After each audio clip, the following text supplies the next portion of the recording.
welcome to our first episode of Just Talking with myself, Amin and Stuart. Good morning, guys. Morning. Morning. And lucky for everyone, this is our Valentine special. So first episode is going to be a Valentine special, celebrate our relationship with our wonderful partners, which is why we have the lovely Royden from Jarvis and Warren from Circular Benefits.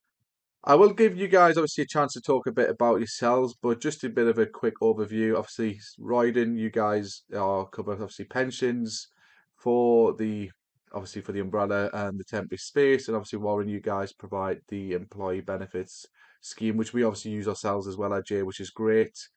And a bit about J before we start as well, with it being obviously the first episode. We are a software house specialising in the temporary workspace, similar to you guys, covering umbrella to CIS to limited companies, PEO, PAYE, so basically all angles of payroll, as well as obviously CRM and bookkeeping, and obviously your financial reports as well.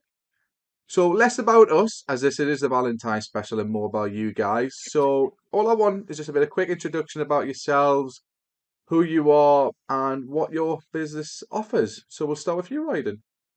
Oh, thank you. Thanks very much for having us on this episode as well. So my name is Royden Greaves, and I'm founder and CEO of Jarvis. We are a workplace pension solution that, as you quite rightly pointed out, specialize in providing service for the contingent worker space. So we're working with umbrellas and agencies. And the key thing that we wanted to do when we imagined Jarvis as the true next iteration of what Nest was designed to be, is not building the next pension, saying that we have the best pension in the market, but we simply wanted to build the first product that actually helped users to meet financial independence. That's what Jarvis is about. It's all about freedom. Brilliant. Warren, if I could ask the same question to you, please.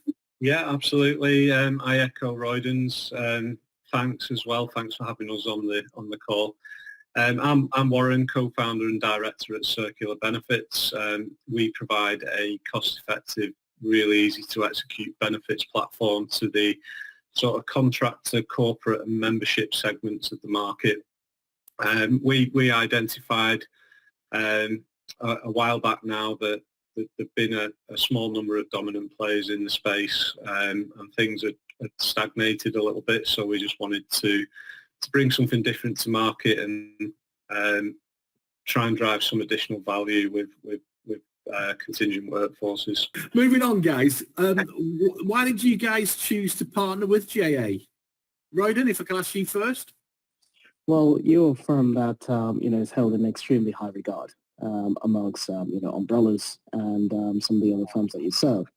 And when you're looking at the contingent workforce in the UK, which numbers debated over between 1.5 million individuals, there are a very small number of extremely well-positioned firms who service these individuals.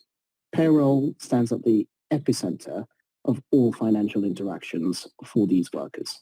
So what we wanted to do was to make sure that the companies that are credible, have a huge reputation in the market, that we make sure that we work together in unison to deliver value for the exact same customer. So, again, is more kudos to you in terms of what you've achieved over the last many years in building what you've done so far. Thank you. Very nice of you to say, Royden. Thank you. Appreciate that. No pressure, Warren. Over to you. Well, absolutely. Again, I echo Royden's thoughts there. So over 3 years ago now, when we set out to do what we're doing, we identified quite a lot of consolidation in the market, and obviously that consolidation revolved around sort of mission critical software providers, that being sort of HR, payroll in the main. So we felt that companies were wanting to go directly to their trusted partner, that being you guys. So our job was to build a business model that could align with you, so that we could support partners with the tools to add additional value ultimately. And then the reason we chose to work with JA is obviously that the people there are fabulous. They'll move move mountains to help, and also the product and the credibility that you've got in the marketplace obviously says it all really.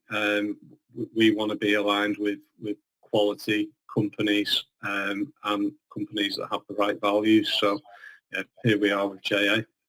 Perfect. So I'm going to sort of ask a bit more about the next 5 years now. So where do you guys, I'll start with you, Royden. So where do you see yourselves in 5 years' time, but all sort of go along with the Valentine's theme? Where do you see yourself, obviously, if your relation with Jay as well within the next 5 years? Well, I think that the only thing that is guaranteed going forward is continued innovation. And the reason why that is the only thing that's guaranteed is because without it, we stagnate, both as society and certainly as a byproduct as businesses. So I see that as you evolve and as society evolves with needs and wants, that we continue to grow alongside you. Now, from a pure business perspective, rather than looking at the 5 years forward, let's look back more like 50 years. If you look back 50 years, we lived in a world where life from a retirement, you went to school, you got a job, they put some stuff someplace, you eventually, after 1, 2, 3, 4 jobs, you finish, and then you'll be paid some money for the rest of your life. Life was extremely simple. We fast forward to where we are today, where a solution like Nest was built to effectively force people to save for their own futures, albeit not enough. What we have to do when we look forward over the next 5 years is how do we help the 33 million individuals out there in the UK workforce to have the type of quality of life that our predecessors once enjoyed. And over the coming years, we need to work with yourselves and the industry in general to make sure that that becomes truth. That we're now living in a space where the people in our country, our friends, our family, our neighbors, are once again financially secure, financially independent. So that's what I see looking forward for us to do and pursue together. Perfect. Love that. And same to you, Warren, really. Same question. Yeah, I think for me, I'm sure we'll see JA continue to be a sort of dominant provider of mission critical software within the space. And for us, and hopefully, with the added value of integrated benefits, benefits aren't a nice to have anymore. They're essential. That they're expected by the workforce. And the secret to success is that integration piece, keeping it simple, keeping it cost effective. I think, doing it in partnership, it just makes it easier and scalable. So it's as simple as that, really. We want to help our partners to add additional value to the clients, and we have a great mission critical tool for them to bolt on and add that additional value. And if we can grow together, that's where I'd like to be in terms of the partnership. Perfect. Sounds good. So moving on, Royden, obviously when we came down to your offices, I love your passion. And what I found really interesting was your passion regarding the lifetime pensions. Do you want to just give a little bit more details on that for everybody? Yes. So I'm going to start that with the £30 billion problem. And the £30 billion problem that we have right now, where we change jobs every 3 to 5 years, and we leave these things behind that we call pensions because we forget about them. When you go to negotiate your job, you want to negotiate your holiday, you want to negotiate your benefits. Warren was speaking to. You want to negotiate your salary, which is not the main driver. And once you secure all of these, you kind of forget the things that you left behind. You look forward. So we have a situation where, on average, people have left behind about a combined £10,000 per person. So the key thing for us was how do we first not add to that problem? How do you create a pension that once you have it, you could take it with you wherever you go, whether it's through auto-enrollment or whether you've gone self-employed, you can still use the same pension. So rather than having several different accounts, you now have several different transactions within the same pension. First of its kind in the UK. But what that actually does at its core to make sure that you now know exactly how much money you have around and exactly how much money that you need to have to live the lifestyle that you want to live. And there's a lot that the app does. And as it relates to addressing the money that you've lost, pensions are actually quite hard to find and bring together. It costs a lot of money, and it's a headache, which is why most people, they just don't do it. So what we wanted to do was, like, how do we make this as simple as possible? How do we make this as accessible as possible? And we came up with a simple solution. We felt that everyone would remember where they worked. We also felt that everyone would remember when they worked, where they worked. And with those two bits of information, plus everything else we already have on the individual, we can now go out through our technology and find their lost pensions. And we felt that that was accessible to the masses. So that's the Jarvis Lifetime Pension, a solution that works for the employer, but is built to serve the individual. And it's quite exciting, isn't it, really, to have that sort of service for, obviously, for the people. I guess no one really wants to lose pensions either, for sure. Absolutely not. Especially if the I cost think, of living nowadays and how expensive everything is, just having that extra money down the line was obviously very useful. And yes, while I'm touching on cost of living, it kind of brings me to the question for Warren, really, because you actually saved me about £15 through Circular Benefits last weekend when I took my little one to see Moana 2. All Um, answers. it all adds up. And so you did. The only thing that didn't add up was her dropping her popcorn everywhere, but that's a story for another day. So that kind of brings me to, obviously we use Circular Benefits at J, and it's like, as I've just said, it's great. But one thing that I think the people out there might be quite interested to know is sort of the USPs of Circular Benefits from your perspective. What makes you guys stand out? As you mentioned before, there have been other like few providers, and they have stagnated. I think there's two sides to that story, really. Obviously, there's the value to the umbrella company, and obviously there's the value to the end user. Our research and momentum in this space shows that clients want a quality but simple to implement solution. Simplicity is what we're all about ultimately. We provide a great platform, pre-packed, full of contractor value. We don't just do discounts. So we cover other essential pillars such as financial well-being, to Royden's points, health and well-being, online learning, and much more, even to the point where we're trying to bring sort of innovative salary-based schemes to the contractor market, which notoriously is difficult to do due to tenure and stuff like that. But we will find a way, and we continue to innovate. We're not just an off-the-shelf product like many others, and we align to the needs of the contractor umbrella. So we work with industry partners, the likes of Contractor Financial. Jarvis could potentially be a great partner for us to facilitate content that's relative to the lifestyles and the core facets of a contractor's worker's life, because that's different to somebody that works in the corporate space. So we're not an off-the-shelf solution. We want to be very personalised and very relevant to the end user. Key USPs from a client perspective: integrated, no data hassles, simple and cost-effective business model. We can provide commercial opportunities through the implementation of our platform, so it's not deemed as a cost. Great contractor experience and value. Like you just said, Amin, you save 15 quid. If you're doing that on a month-to-month basis, it all adds up. You know, if you're loading retail cards, your Asda or your Tesco or Morrison's for your big shop every month, you can save lots and lots of money, and it's just a case of doing it ultimately. Cinema tickets, days out, you know, that's just the discount side, and then you get into the whole financial well-being piece. Everyone should have access to quality financial support, whether that's around sort of pensions, whether it's around mortgages, health benefits, that sort of stuff. Fitness is vitally important. Discounted gym memberships nationwide, access to fitness content, online fitness classes.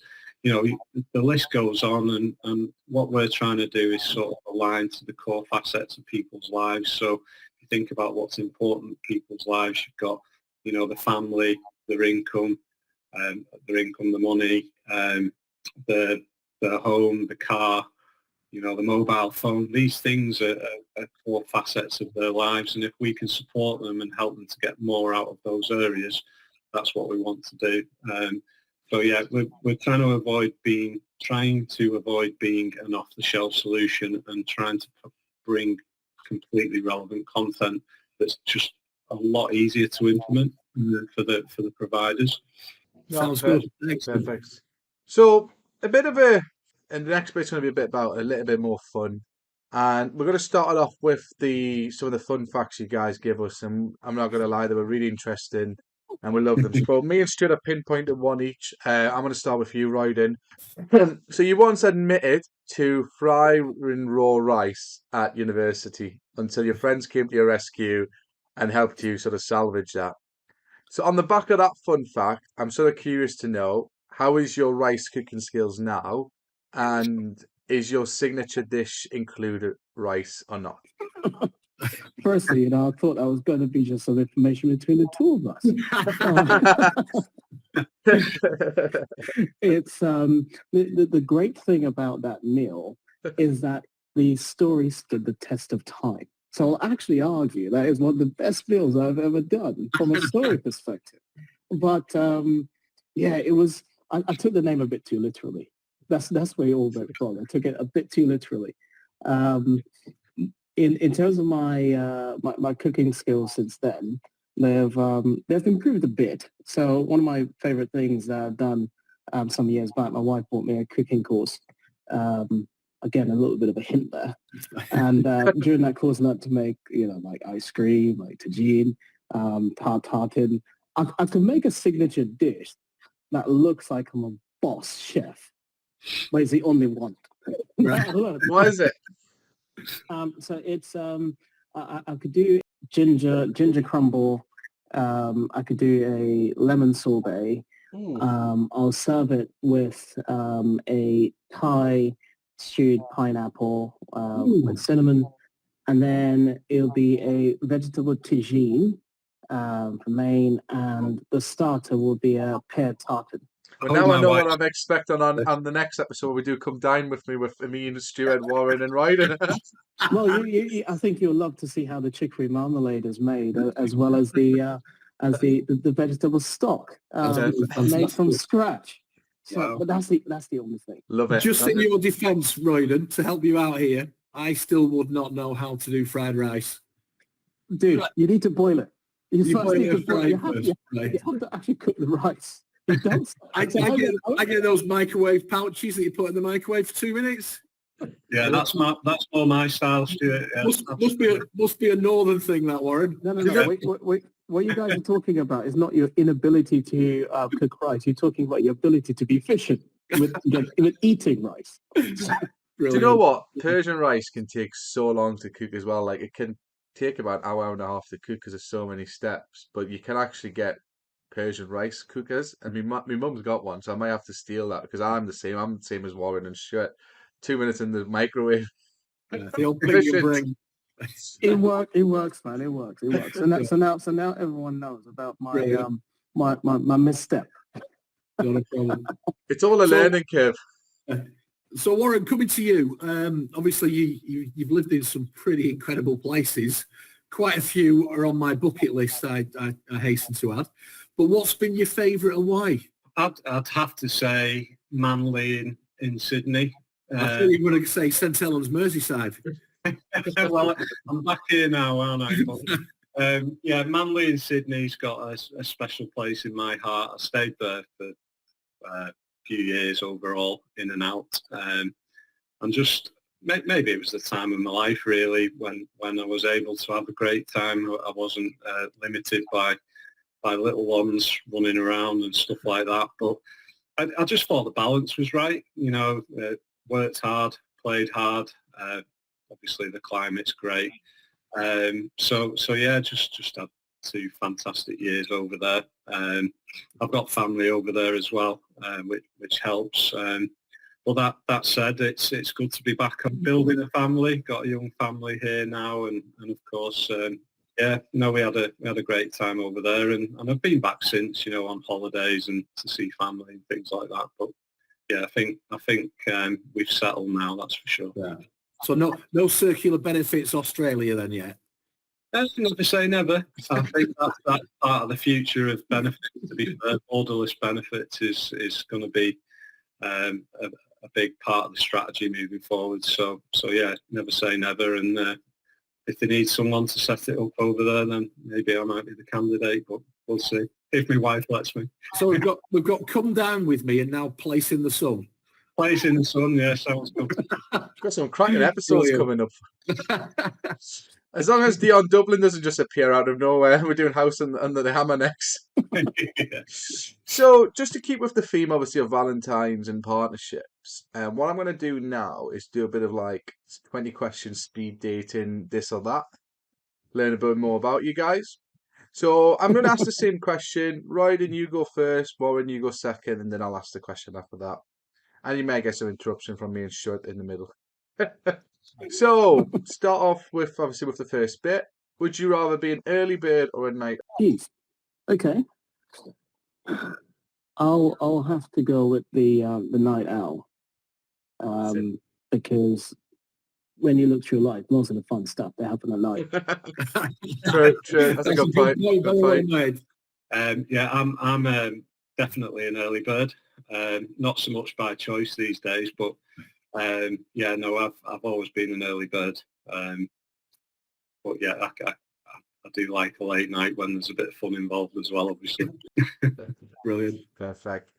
Tea or coffee? Definitely tea, because with tea you could go through lots of different strains and variations depending on where in the world you are. True. I was going to say, what's your favourite blend or what's your favourite type of tea? So I love a dark oolong with a tiny drop of honey, or lapsang. Right, I love tea lapsang. It's nice. Yeah. That's what I'm saying. Really with tea, you got depending on your mood, you could go for so many different stuff. Yeah. Like you could go for a chai masala, for some of the ones I mentioned. So definitely tea for me. Nice. Excellent. Self, Warren? I'm definitely a coffee person. To be fair, I didn't even know some of those teas existed. So. Neither did I.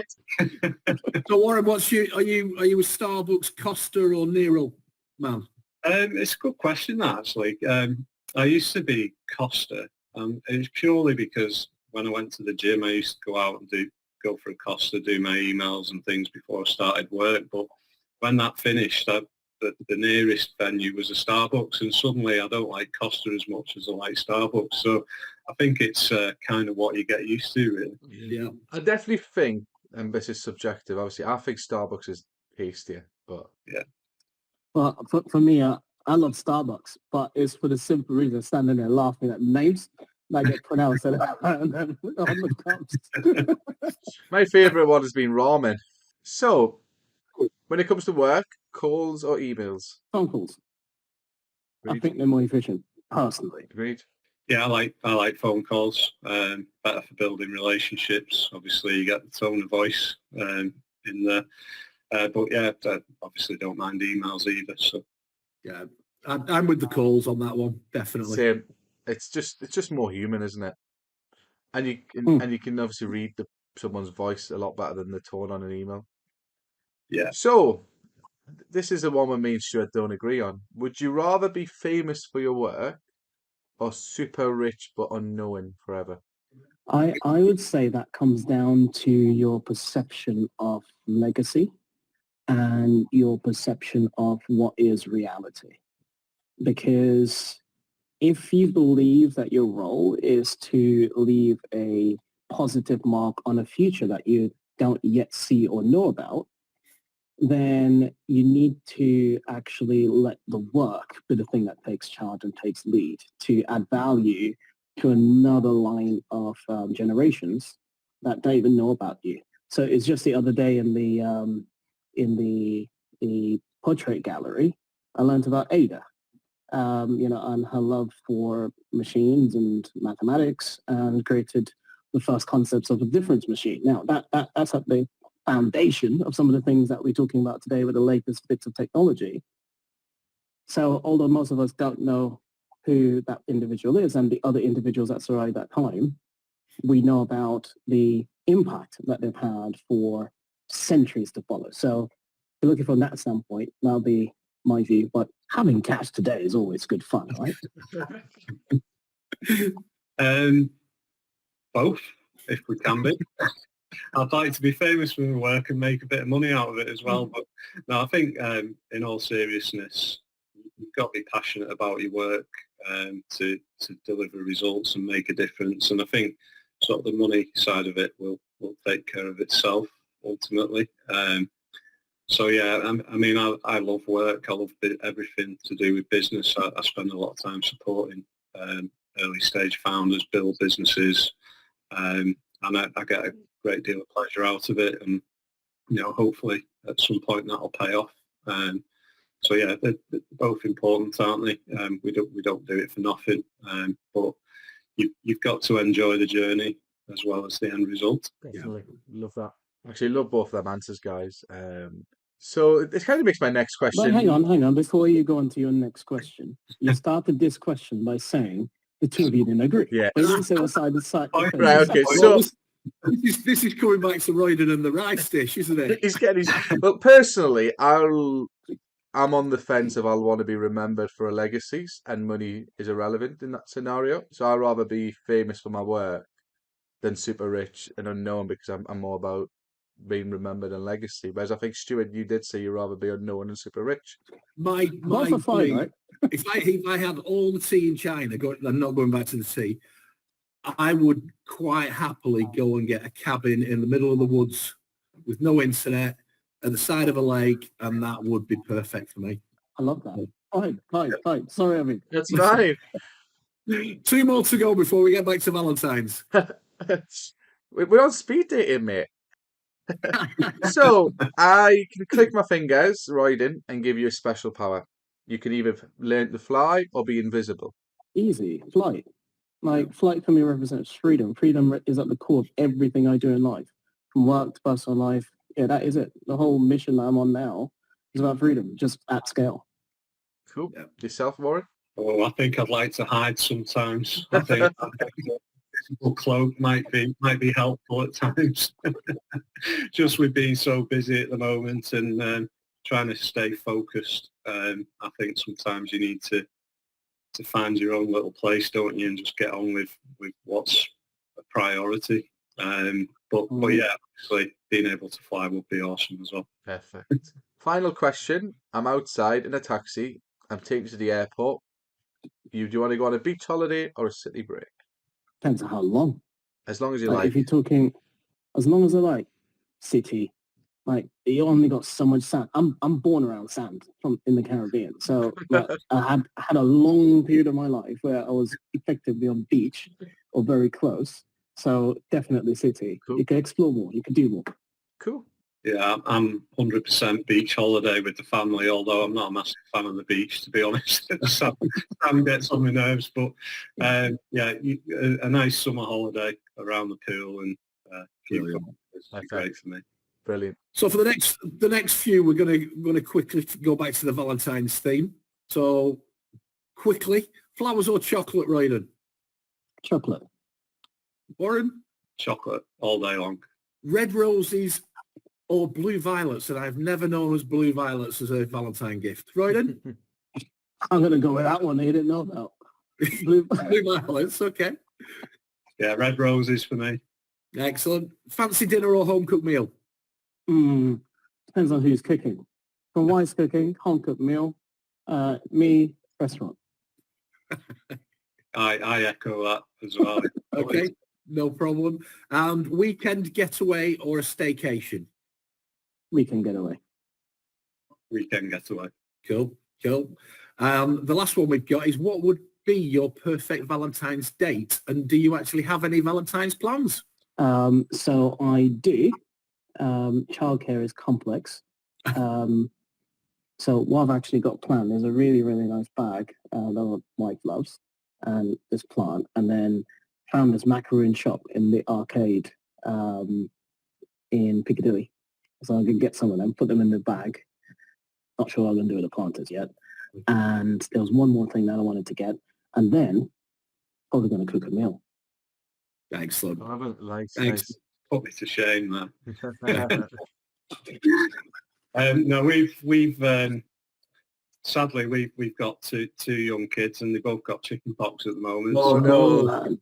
We're flying to the house, putting calamine lotion on. A bottle of calamine lotion in the fridge to celebrate Valentine's.